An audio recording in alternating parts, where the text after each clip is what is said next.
नागपूर पोलिसांच्या अंमली पदार्थ विरोधी मोहिमेला पुन्हा मोठं यश मिळालंय। एमडी ड्रग्ज विक्रीच्या तयारीत असलेल्या एकाला लकडगंज पोलिसांनी अटक केली आहे। त्याच्याजवळून 4.5 लाख रुपयांचा मुद्देमाल जप्त करण्यात आलाय।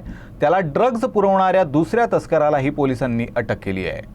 शहर पोलीस आयुक्त डॉक्टर रवींद्र कुमार सिंगल यांच्या संकल्पनेतून सुरू करण्यात आलेल्या ऑपरेशन थंडर अंतर्गत शहरात अंमली पदार्थ तस्करांविरुद्ध सातत्यानं कारवाया सुरू आहेत। याच पार्श्वभूमीवर लकडगंज पोलिसांचं पथक गस्त घालत असताना मालधक्का रोड इतवारी रेल्वे स्थानकाच्या मागील परिसरात संशयास्पद हालचाल करणाऱ्या एका युवकाला ताब्यात घेण्यात आलं।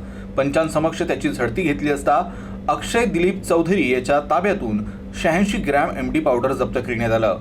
एक मोबाईल फोन आणि ड्रग्ज मोजण्यासाठी वापरण्यात येणारा वजनकाठा देखील जप्त करण्यात आला। जप्त करण्यात आलेल्या मुद्देमालाची किंमत अंदाजे 4.5 लाख रुपये असल्याची माहिती आहे।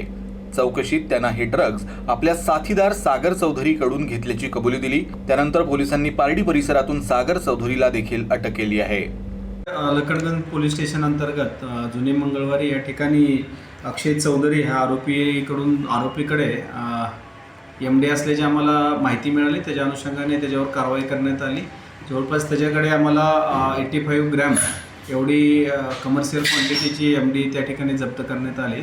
सदर एमडी हा पूर्वीचा जो गुन्हेगार आहे रेकॉर्डवरती सागर चौधरी पारडी याच्याकडून घेतल्याचं त्यांनी सांगितल्यानंतर त्याला सुद्धा आम्ही रात्री काल अटक केलेली आहे आणि पुढे हे कुठल्या ठिकाणावरून आले आहे त्यासंबंधी आमची लिंक काय आहे त्याच्यावरती आमचे PI क्षीरसागर हे त्याच्यामध्ये तपास करत आहेत।